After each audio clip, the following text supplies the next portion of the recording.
I'm holding a cardboard box stuffed with Catherine Thompson sweaters, an old hairbrush, the black heels she wore on our 10th anniversary. I remember the restaurant lights reflecting off the patent leather.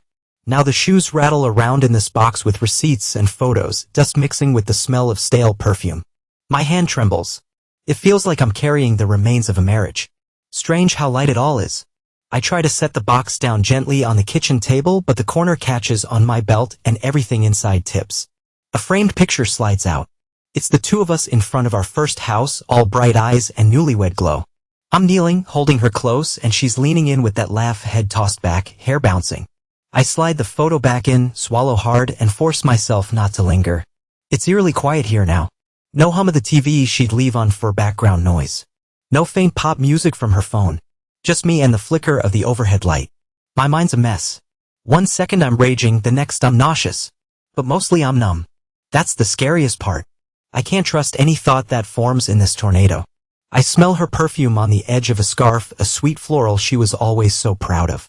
I hate that I still crave that scent even as my eyes burn with the memory of what she did wearing it. Catherine Thompson, you swore you'd always be honest with me. You lied. I wonder if she's awake right now in whatever short-term rental she found after I locked her out. Maybe she's on some friend's couch, crying into a pillow, or maybe she's at Jason Marshall's fancy apartment, letting him whisper more lies in her ear. I have no idea where she is. And maybe I don't care. That's another lie I tell myself. I do care. And that's what drives me insane. I've got that photo imprinted in my mind, the one that tore it all open. That cursed snapshot of her at the bar, leaning against the counter wearing the red dress that now glares at me from the bedroom closet like a mocking presence. She said she'd be out with the girls, that it was just a quick get-together, nothing serious. But I knew something was off. Call it gut instinct or just a lifetime of reading people. I felt the shift in her voice, the slight hesitation when she said back soon. She tried to sound casual. She's a marketing whiz after all, knows how to sell anything, including her own alibi. I spent that evening pacing. Couldn't focus on TV or a book or anything. And when she came home at 1 in the morning, reeking of liquor, wearing that outrageous red dress that barely covered her thighs, I asked her how the girls were. She just mumbled something, refused to look me in the eye. Catherine Thompson, you didn't even bother to come up with a believable story. Maybe you thought I'd just swallow it like every other half-truth you've told. Days later, my suspicions turned into cold proof. A friend of mine, no, not a friend, just an acquaintance who happened to be at that club, snapped a picture. Sent it to me with a cryptic text, sorry man, you need to know. The image was grainy, but I could clearly see Catherine leaning against a mirrored bar, arms around Jason Marshall, a tall guy with that corporate shark grin. And on his left hand, a wedding ring. The reflection in the glass was the damning part. The angle showed them pressed together in a way that left zero doubt. Her hair tumbled over her shoulders, his mouth near her neck. A stolen moment captured by chance. A single frame that ended my entire worldview. That night I waited for her to say something, anything. She didn't. So I printed the photo. Enlarged the reflection. Made it impossible for her to claim innocence. I left it on the kitchen counter next to a cold cup of coffee. I put a note on the door, no forgiveness. And then I watched from the living room window as she came back from grocery shopping the next morning. Watched her face as she saw the sign, the picture, the evidence she couldn't deny. Her scream, her sob, the thud of her knees on the tile. I just stood there, arms folded, looking at the woman I thought I knew, trying to see if anything familiar remained. She hammered on the bedroom door, shouting, let me explain. Her voice cracked with desperation. Harry, open up, please. Over and over. I said nothing. Eventually, I heard her slide down against the wall, crying until her voice gave out. I pictured her hugging herself, tears smearing her makeup. But I felt no urge to comfort her. And that terrified me as much as her betrayal. Where was the man who once promised to protect her forever? I didn't break plates or tear up photographs. I didn't throw her clothes onto the lawn. I didn't call her names or curse the day I married her. Instead, I did something worse. I became silent. Silence can be more cruel than any insult, and I gave her all of it. Days of it echoing in the hollow halls of our home. She begged for another chance. Said she was just drunk, that she was lonely, that it was a mistake. She pleaded for me to talk, to just yell at her if I had to. But I locked myself in my mind and wouldn't let her in.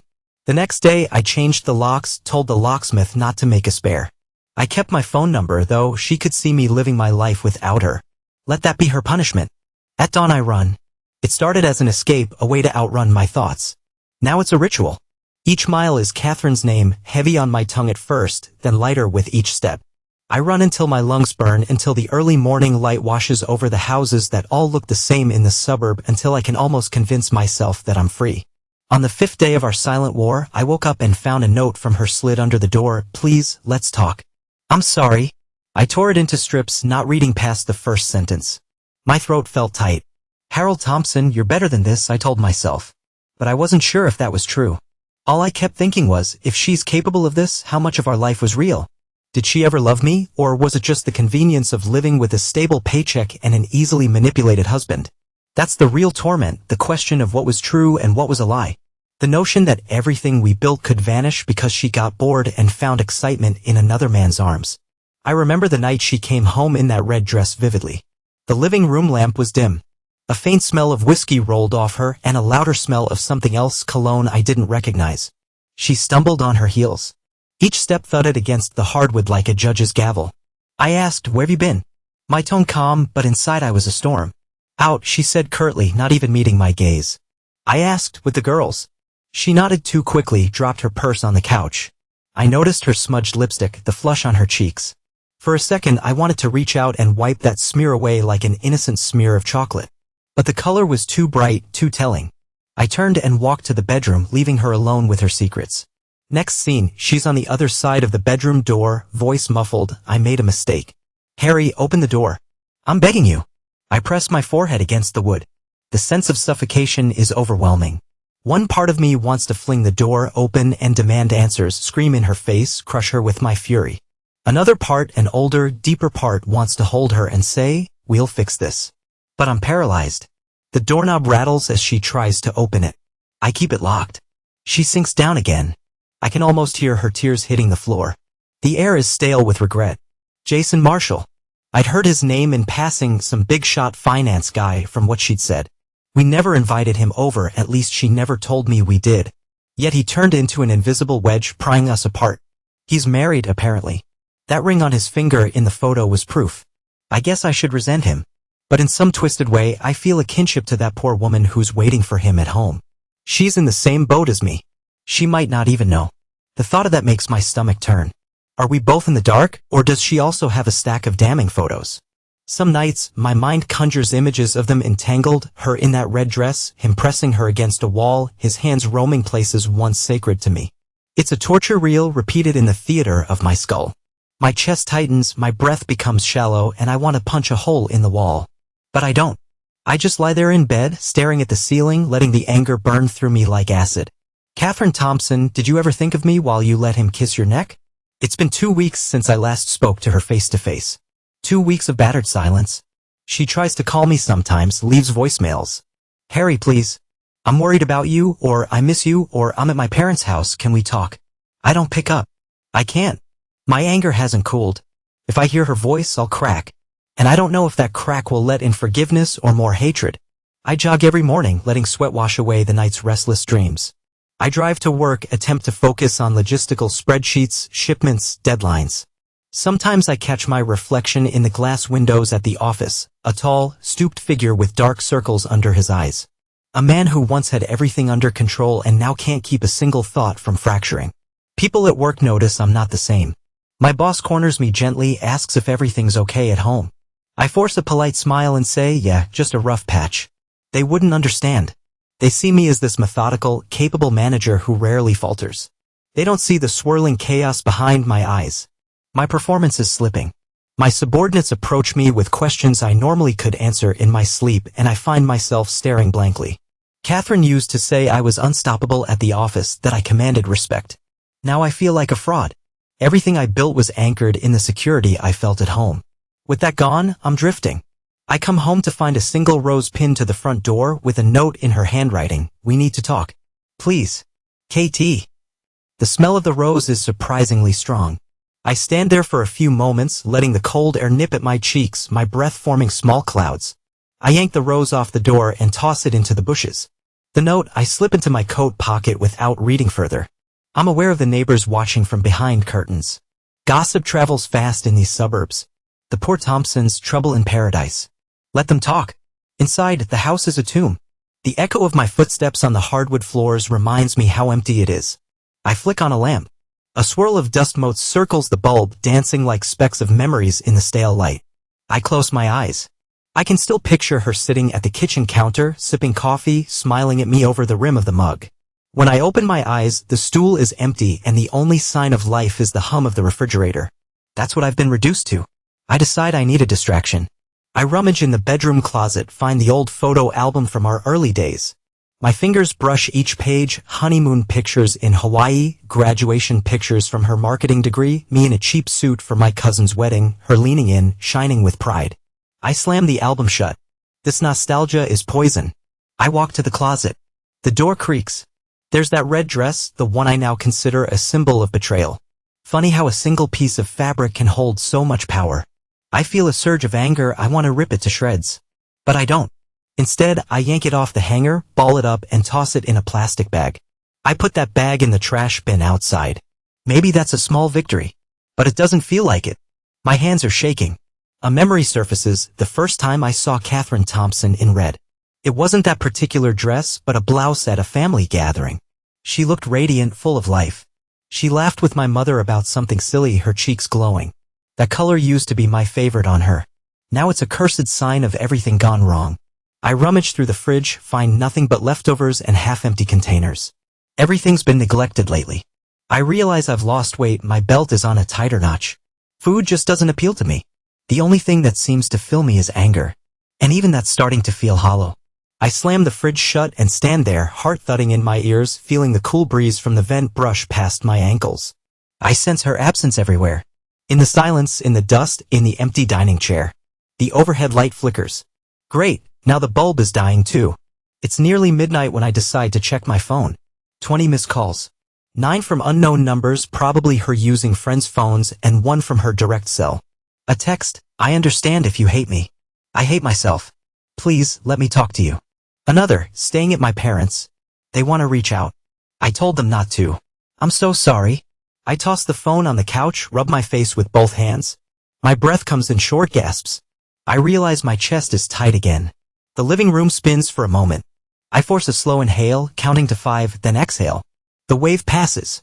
My anger recedes into numbness. Is this the rest of my life? Avoiding phone calls, ignoring texts, living alone with ghosts? I remember the last time we truly laughed together. It was a silly moment in the car. She tried to lip-sync to an 80s ballad, messing up every lyric. We ended up in hysterics at a red light. It felt so real. Now I question if any of that was genuine. The constant replay of doubt is an unending torture. A few days later, I see Jason Marshall for the first time in person. It happens by accident. I'm exiting the gym early in the morning, sweat still dripping from my forehead. There he is in the parking lot, stepping out of a black SUV, pressing his phone to his ear. My heart rate spikes. He's exactly how he looked in that photo, tall, well-groomed, wearing an expensive suit even at dawn. He glances in my direction and something flickers in his eyes, recognition? Or maybe guilt. I stand there, fists clenching and unclenching. The door from the gym closes behind me, a burst of warm, sweaty air rushing out. The cool morning breeze hits my neck. Our gazes lock. He doesn't say a word. Neither do I. But I see his posture stiffen. He opens his mouth, maybe to greet me or offer some lame explanation. I turn and walk away. My entire body shakes. Part of me wants to tackle him right there, pound my fists into that smug face. But I walk. Because some battered moral code in me says this isn't how it ends. He calls out, "Look, man," his voice echoes across the nearly empty lot. I keep walking. The thud of my sneakers on the pavement drowns out whatever else he might have said. I climb into my car, slam the door, and grip the steering wheel until my knuckles go white. I see him in the rearview mirror, staring after me. When I get home, my nerves are shot. I can't stop replaying that moment. The morning light on his face, the faint cologne drifting in the cool air. That face bent over my wife's neck. My chest constricts, I punch the couch cushion repeatedly, cursing. And then, as quickly as the rage flares, it fizzles into a heavy despair. I slump to the floor, gasping for breath. Kathryn Thompson, this is the man you risked our entire life for? I try to keep my routine. I go to work. I come back. I run. I shower. I stare at the bedroom walls. I barely sleep. My mind is stuck in a loop of questions. One stands out: why wasn't I enough? The sense of inadequacy gnaws at me. I recall all those nights I stayed late at the office, thinking I was providing a better life for her. Did I neglect her needs? Did I fail to see her loneliness? Then I remember the photo, the reflection of his hand on her waist, that wedding ring glinting. No. This isn't on me. She chose to cross that line. But the doubt doesn't let go. It whispers that maybe I drove her away. And that whisper is sometimes louder than my anger. One night, I dream that she comes home in the red dress, only it's torn at the hem. She's barefoot, mascara running down her cheeks, arms outstretched for me. She says nothing, just sobs. And I hold her, bury my face in her neck, inhaling that familiar perfume. She melts into me. I whisper, "Catherine Thompson, don't ever leave." She says, "I never did." Then I wake up alone, drenched in sweat, my pillow damp with tears I refuse to admit are mine. Finally, the day comes when she finds a way into the house despite the changed locks. She must have borrowed a key from the neighbor or something, I'm not sure. It's late afternoon, I'm at the dining table with my laptop open, trying to force my attention on a work spreadsheet. The door creaks. I look up. She steps in, wearing plain jeans and a sweater, hair pulled back. No red. She looks smaller somehow, like a shadow of the vibrant woman I married. I stand abruptly, chair scraping the floor. My voice is raw, "You're not supposed to be here." She sets down a small bag, trembling hands. "I'm sorry. I just needed to see you." I stare at her, anger coiled in my gut. "You lost that privilege." She flinches. "Harry, please. Let me. Don't call me that." My voice is sharp. "Don't say my name like we're fine." She clamps her mouth shut. Tears pool in her eyes. The room feels too bright, the sun glaring through the blinds, illuminating her face. I see every detail, the dryness on her lips, the new lines under her eyes. She looks exhausted. "Good. Catherine Thompson," I say slowly, savoring the formality, "we have nothing left to discuss." She presses her hand to her mouth, swallowing a sob. I can't live like this." I clench my fists at my sides. "Should have thought of that before you climbed into another man's bed."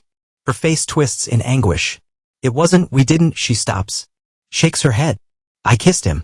It's true. And maybe more. But it wasn't about him, it was about it." I laugh, bitter and hollow. "Don't even try." She tries to step closer. I hold up a hand, stopping her. "You came here to do what? Beg for forgiveness? Confess? Apologize again?" Her voice cracks. "Yes. All of it." I see her tears glistening, but my heart is stone. "I don't care anymore." She stumbles back a step as though struck. "Please, just let me talk. Let me explain how I felt. You shut me out for so long. You were always at work, always distant. I was lonely. I know it's not an excuse, but I slam my palm on the table, rattling the laptop. "So it's my fault?" She shakes her head frantically. "No. I'm not blaming you, I'm just trying to say. Stop. My throat burns. You took everything we had and threw it away.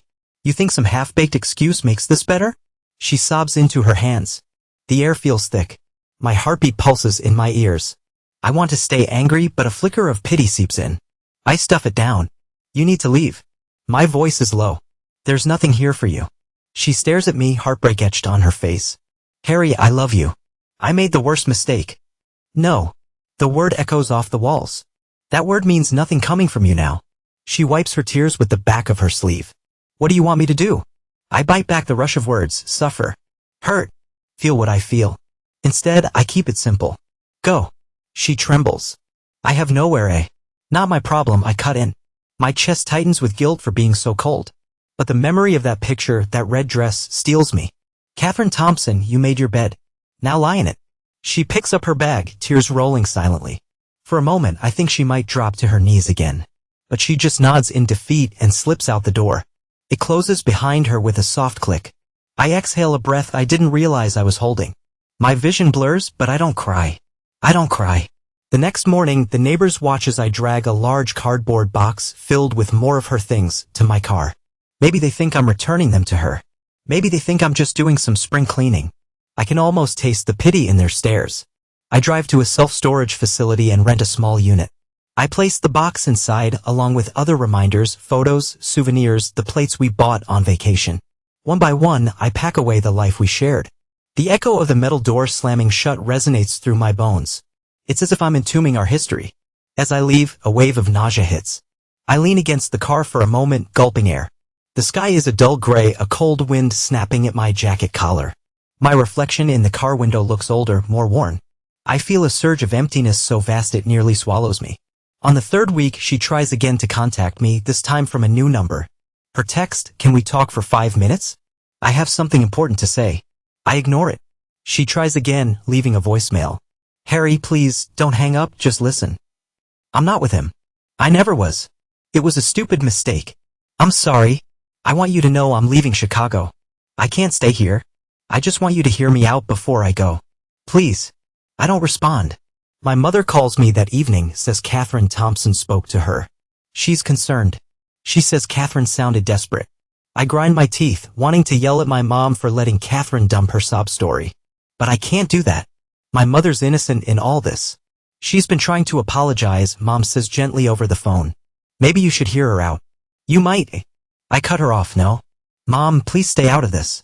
A strained silence. All right, son, she says finally. But I'm worried about you. And about her. I'm fine, I lie. I press end call, heart pounding. A memory, the day I changed the locks. I placed the new keys in my pocket with a sense of grim satisfaction. The old ones sat on the kitchen counter, useless.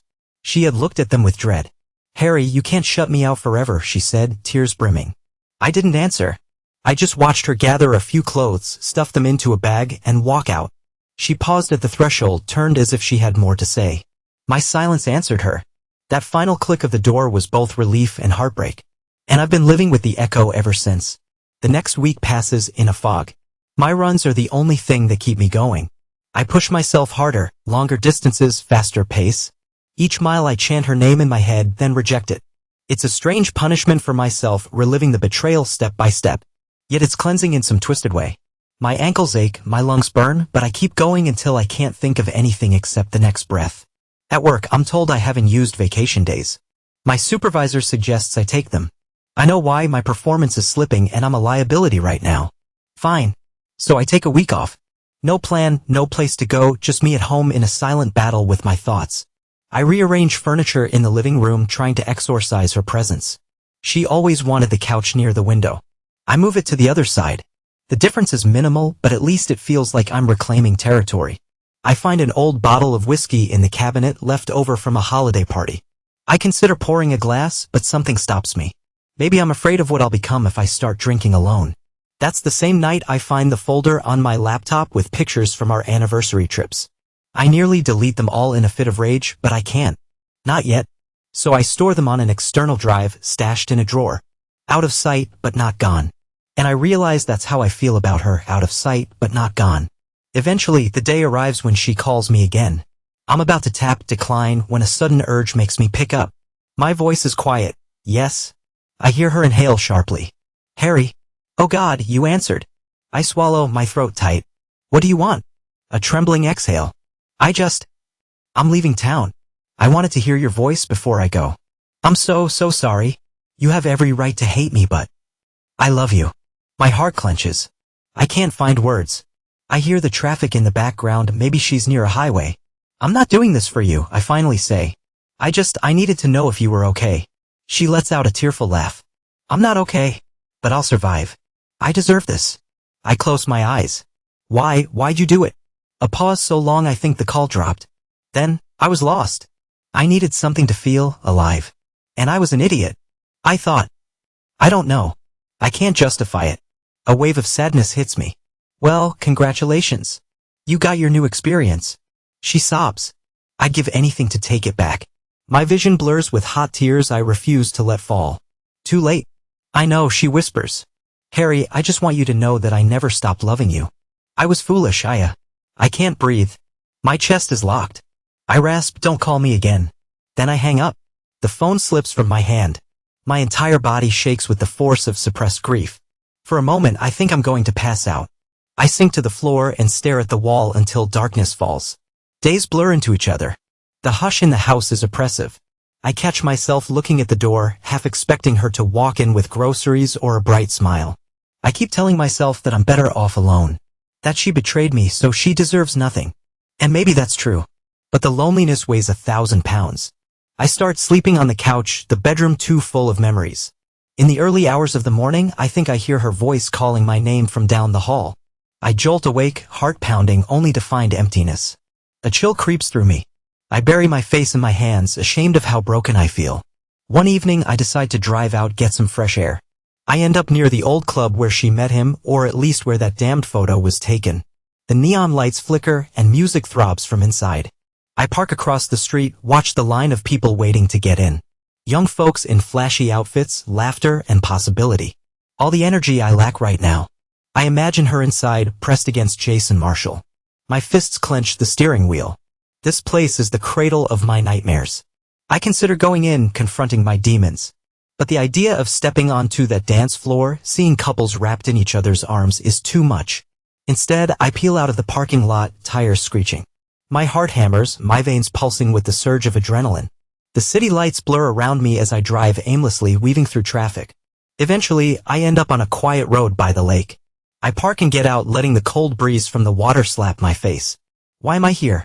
Maybe to prove I'm still alive. I lean against the car, watch the moonlight shimmer on the waves. My breath forms small clouds in the night air. I remember our last trip to the coast, how excited she was to see the ocean again. We walked hand in hand along the shore, hearts full of plans for the future. Now, all that's left is a deserted beach in my memory. 3 more weeks slip by. My mother calls to update me on some family stuff. My boss asks if I'm ready to come back with my head on straight. I muster some semblance of normalcy and say yes. But inside I'm hollow. Every day is an exercise in not thinking about Catherine Thompson. And every day I fail. I wonder where she is, if she really left Chicago. If she's with Jason Marshall or living alone. Part of me hopes she's miserable, another part hopes she finds peace. Then I hate myself for caring. One night, I'm rummaging in the closet for an old jacket. I come across a notebook of hers. She used to jot down random ideas, to-do lists, recipes. Flipping through it, I find a short note to me. Remember when we promised each other we'd never let routine kill our spark? Let's plan another trip soon. I love you. The date is from about 6 months ago, just after our anniversary. My stomach clenches. That was not long before she started drifting away. I tear the note out, stare at her handwriting.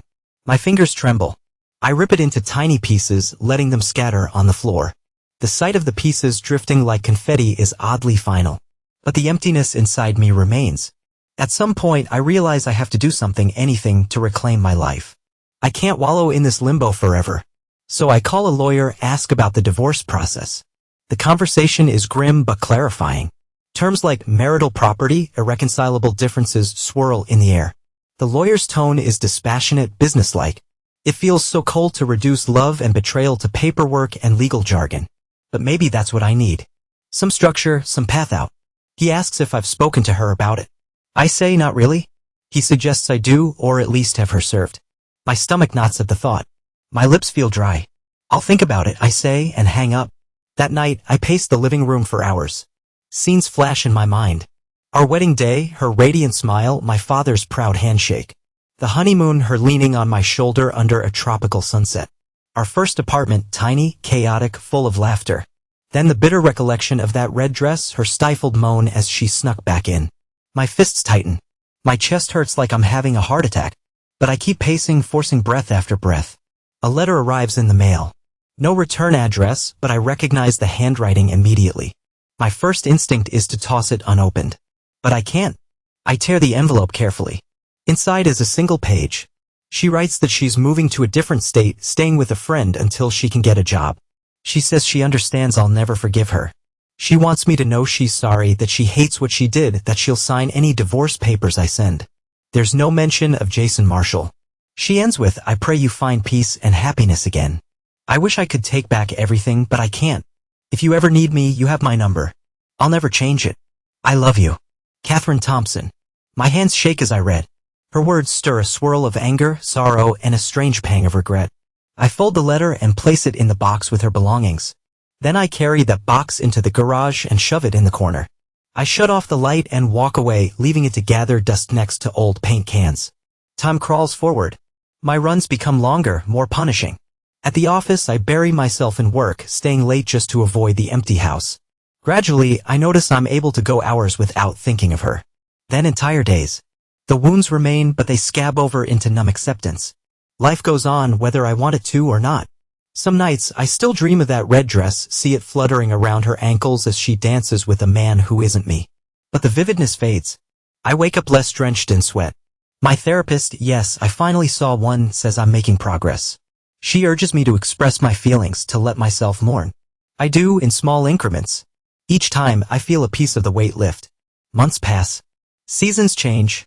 The sun sets later, warming the air. On a quiet Tuesday evening, I find myself sitting on the porch watching the sky turn gold. I realize I feel calm. Not happy exactly, but calm. My phone vibrates. A text from a coworker about tomorrow's meeting. I respond promptly, bury any leftover ache. I think about Catherine Thompson.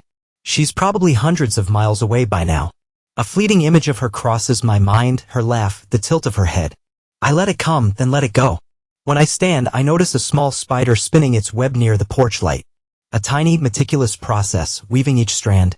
Strange how life just keeps building even after everything collapses. A few days later, I sign the divorce papers. I mail them, no note attached. Just the final step in unraveling the vow we once held sacred. There's an odd pang in my chest as I seal the envelope. Then I drop it into the mailbox and walk away. That night, I sleep deeply for the first time in months. No nightmares. Just silence. And in the morning, there's no ache in my gut when I see the empty side of the bed. I keep up with my routine, run at dawn, shower, work, come home, keep the house in order. Gradually, I start feeling a sense of stability returning. I open windows, let fresh air in, buy new curtains, ones I pick for myself. I shift the furniture again, actually vacuum the rugs, change the light bulbs. The house no longer feels like a tomb. It feels like my space, simpler and quieter. Neighbors still cast me sympathetic glances, but I ignore them. Let them gossip if they want. I'm tired of living by anyone else's narrative. If they ask how I'm doing, I just say, I'm fine. And maybe I'm starting to believe it. One morning, I lace up my running shoes and set out before sunrise. The air is crisp, the sky tinged with pale purple. I pass the old oak trees, the modest suburban lawns. Each footfall on the pavement feels more certain than before. As I hit the 3rd mile, sweat beads on my forehead. My muscles ache, but it's a good ache, an ache that reminds me I'm alive. I whisper to the rhythm of my steps, Catherine Thompson. For so long, that name has been a source of pain. Now I let it roll off my tongue, imagining the letters dissipating into the cool morning air. My heart throbs. I push forward faster. My lungs burn. The memory of her treachery looms. My chest constricts. For a moment, fury flares. I power through it, lengthening my stride. By the time I reach the 5th mile, the fury has ebbed, replaced by a strange sense of release. She's gone, and I'm still here. I'm going to be all right. That evening, I sit in the living room with a single lamp glowing. A soft breeze floats through the open window, carrying the scent of spring flowers. My phone lies silent on the coffee table. I glance at it, remembering that I never changed my number. Let her see that I'm living. Let her wonder how I'm doing. The irony is, I barely wonder how she's doing anymore. This is my revenge, in a sense, living my life, moving on, becoming stronger. Punishing her with the knowledge that she lost me for good. Sometimes I catch myself thinking, what if? But I push that aside. This is reality. She made her choice. So did I. At dawn, I go for my usual run. The sun peaks over the horizon, painting the sky in brilliant gold and rose. I breathe in the new day, each inhale a promise that life continues. My feet pound the pavement and I feel a surge of energy. I'm running not from pain, but towards something else, my own future. With each stride, I feel a fragment of the old me returning. The man who once believed in a steady, honest life. I finish the run with sweat pouring down my neck. I stand at my front door, chest heaving. The lock I changed months ago gleams in the early light, a symbol of the boundary I set. I step inside and the silence greets me, but it no longer suffocates me. It's just quiet. Peaceful, even. I head to the shower, water streaming over me, washing away the night's lingering tension. My mind feels oddly clear. I think of the box of her things in the garage. Maybe one day I'll burn it, or maybe I'll donate it. For now, it sits there, collecting dust while I collect myself. After I'm dressed, I pour a cup of coffee and sip it at the kitchen counter. The morning sunlight streams through the window, warm against my face. I close my eyes, letting the aroma and the quiet calm me. A single thought crosses my mind with surprising gentleness. Catherine Thompson, I hope you find peace. I exhale a slow breath. Because that's all that's left to say. I glance at the empty stool next to me. I raise my mug in a silent toast. Here's to my new beginning. And here's to you, Catherine Thompson, wherever you are. May you wake up every morning feeling the weight of that red dress and wondering if it was worth it. Because I'm moving on and I'm not looking back. I finish the coffee, set the mug down with a soft clink, and walk out the door, locking it behind me. The day feels bright, full of possibilities. My steps are steady on the pavement as I head to my car. When I start the engine, the radio kicks on a classic rock tune about heartbreak and rising again. I grin bitterly at the coincidence, shift into gear, and drive forward into whatever comes next.